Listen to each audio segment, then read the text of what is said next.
Grandmother has always been overly protective of her family, as well as people whom come in and out our little family of misfits.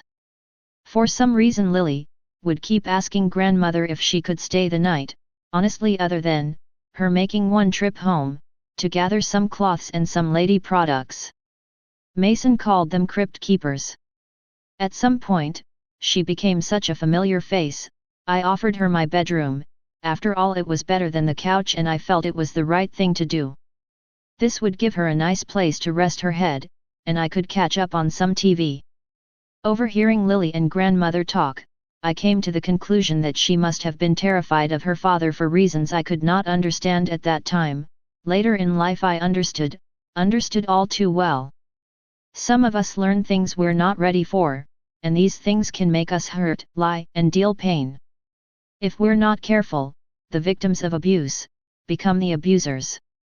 Many years after my time in Red River, my life after grandmother, the many trials and errors I made, I found the evils of my life come back and hit me when it's dark. A wise man once said, "Crazy is not the one that carries a flashlight in the dark."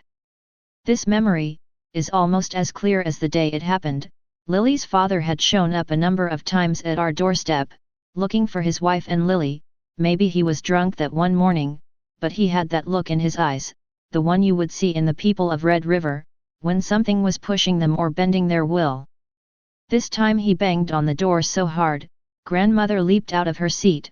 Lily must have known it was her father, because she was right behind grandmother's rather large hips. She used to say writing and cake never mixed. Later in life I found this to be true, but my weakness was donuts and coffee. Grandmother once again explained that we all had searched high and low for his wife. Lily took a step back as her father asked her to come with him. "No, I would rather stay here." His face turned a deep shade of red. Rage and fire burned in that man. Something wicked had that man twisted, as grandmother would later say. He once again asked Lily to come with him, and when she said no for a second time, he reached in past grandmother as if to grab Lily. His hands touched Lily's hair, and he pulled. The poor child, screaming and crying, caused grandmother to snap. She reached out and smacked the side of his head. As he let go, her long cold fingers wrapped around the man's wrist. The old woman pulled Lily's father close to her, and said, "The girl don't want to go with you for some reason. She is safe here until we can figure out what is going on with both you and your wife." Lily's father pulled back out of the old woman's grasp. "Look, she is my child and she is coming with me." As he said this, grandmother reached down and put her hand on the child's shoulder. "I think not. When she wants to come home, she will. Something tells me that this is the best place for her." The man took another step into the doorway of our old house. Grandmother reached down and grabbed his arm once again, closing her hand around his wrist. Her voice turned darker, sterner. With her other hand she reached over to grab one of grandfather's old canes. For a number of years grandfather collected canes. She would fuss and cuss because they were all over the house. Then one day, he was fishing and something tugged on the line, pulled and jerked as he told it. As he reeled it in, it turned out to be a huge hollowed-out log. He must have snagged it with his hook or something, but it was an answer to grandmother's prayers. Something he could clean up, and keep all of his damn canes in and stick it beside the door. One of the strange things about Red River, some of the wood, the old wood from the town they flooded, became hard. The water did something to it. You would think it would rot or something, but no, old oak would become hard as a rock. You could take driftwood and beat it with a hammer, until you had a heart attack and never make a dent. They tell you not to take boats out on the Red River. Sometimes those old logs will get loose and float to the top of the water. If you're not careful, one of them logs will rip a hole in the bottom of your boat. Grandmother wasn't much of a fisherman. She always said nature finds a way to kill stupid. They make warning signs for a reason. Grandmother called this hollowed-out log his shillelagh keeper. She quickly fished out one of the blunt objects from the keeper, as she pulled Lily's father closer, saying, "If you take another step in this house, or hurt a hair on this child's head, I will knock you cold, then have the boys drag your lifeless body down to the river's edge, and let the vultures pick you clean." Her father quickly changed his tone, stepping back and turning to leave, but in doing so said, "Lily, I will be waiting on you, and if you see your mother, tell her I got something for her." Lily and grandmother watched as her father walked away. She turned to Lily, "Girl, you okay?" "Yes, ma'am," Lily said happily. For once in her life someone had stood up for her, in some strange way. "Come on dear, let's go make some popcorn." When grandmother made popcorn, it was time for unsolved mysteries. She wasn't much on t.v, but it would take an army or a death to tear her away from her beloved Robert Stack, the host of the mysteries as she called it. Back then, Mystery Night was special. This came on one of the few channels we could get in Red River, without constructing an aerial antenna array that would have the FBI knocking at our door, and we tried. Out back you would find metal bed frames, tied together with bits of copper wire. I almost broke my leg once attempting to get on the roof. At some point we had all of the beds wired together in hopes we would get a better signal. Maybe it was a good thing we didn't see many thunderstorms, or nature would have killed the lot of us. Once again I quote my grandmother, "Nature kills stupid." This was in the early days of cable. Grandmother wasn't much of a babysitter. She let us do our own thing, but she didn't feel the t.v should become ours either. She didn't think t.v should replace her time with us. Things have changed a lot since them days. Parents plop their kids down and turn on whatever, so they can go off and do their thing. During the day, when she worked, we were supposed to go out and be kids, and find out what the world was. She used to say, "If you go out and get killed, then I haven't done my job right." I never really got that until I had a few of my own. Mystery Night, as it was called, was uneventful for me.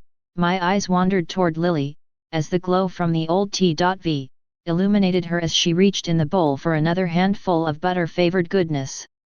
Robert Stack told grandmother stories of missing persons as I drifted into a darker, more primal side of boyhood. I believe there was a ghost story tossed in there for good measure. Mr. Stack, or as he was called around the house, mostly by grandmother the man, always had the old woman glued to her seat, stuffing popcorn with buttery fingers, and darting eyes. Lily watched the show with excitement. I never asked, but one would have to wonder if this was the first time she had watched this show, or even just sit down with a family. Maybe she was happy to be with a group of people, but I felt it was something deeper. Maybe she had found a way to get her mind off of the things going on in her own life, the worries she had for her mother or the fear she had for her father. The boys didn't care much for the show, but they attended. During the commercials they would flip through their comics. Using the light from the hallway, the boys would at times attempt to distract grandmother, by scooting across the floor, just like a dog with worms would do. Lily started sleeping in my room, and I on the couch. As with any boy, in the early days of cable, we heard the magical stories about HBO and Skinamax. As it was said, if the moon had set, and the stars had aligned, one could flip through the VHF dial, and sometimes find a transmission, mind you. Lines would run up and down the screen, scrambling the signal, but if you were lucky and with the proper turn of the dial, you could see something. Magical adult content. I was a boy, who had a crush on a girl sleeping in my bed, and I was curious. So well that night I did my best to tune in Tokyo. I stayed up most of the night, trying to peer through the wavy line. I was just about to give up and crawl back the couch in defeat, when an image of a white wolf appeared in the static of the old box TV.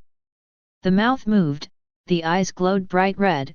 Maybe it was the t.v, but to this day I still could feel the heat from the red eyes on my face. They leered at me, as if they knew me or felt hate for me. And then the wolf with red eyes, that had manifested itself in my hour of desire, spoke. "Bring the girl to the wolf on Red River, for food is fodder for the mind." I quickly turned off the t.v and climbed under the old blankets, which someone had left for me on the couch.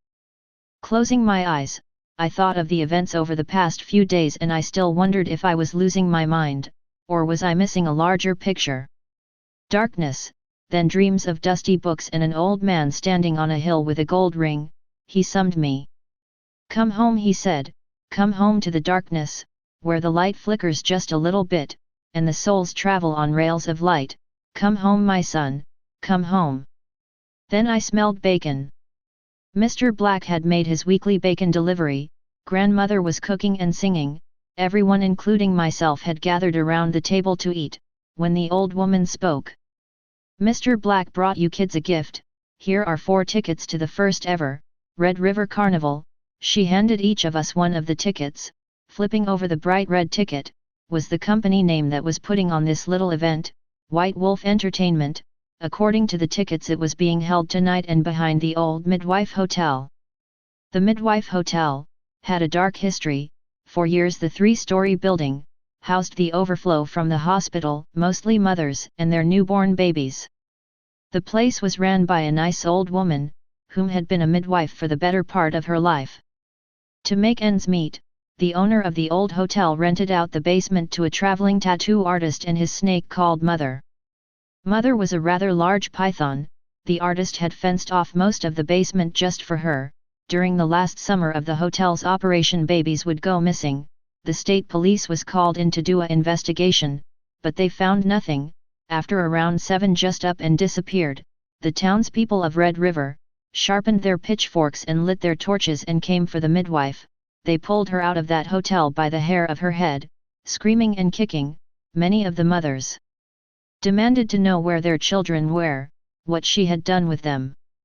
They beat her so bad, they almost killed her. She was put on trial for the missing babies. They never found the children. To the shock of the town, they let her go, after the tattoo artist came forward and told the court that days before the babies went missing, his snake called Mother had also disappeared and he feared the worst. No one seemed to care when the thing went missing. He even offered a large reward to whomever found it. Maybe it was the hell the townspeople put the woman through, or the fact she couldn't do what she had done and loved for so many years. A week or so after the court case, they found her in the nursery of the hotel, hanging from a rope. Below her shoeless feet, there was Mother curled up under her, with the baby rattle. The hotel has been boarded up and unused since then.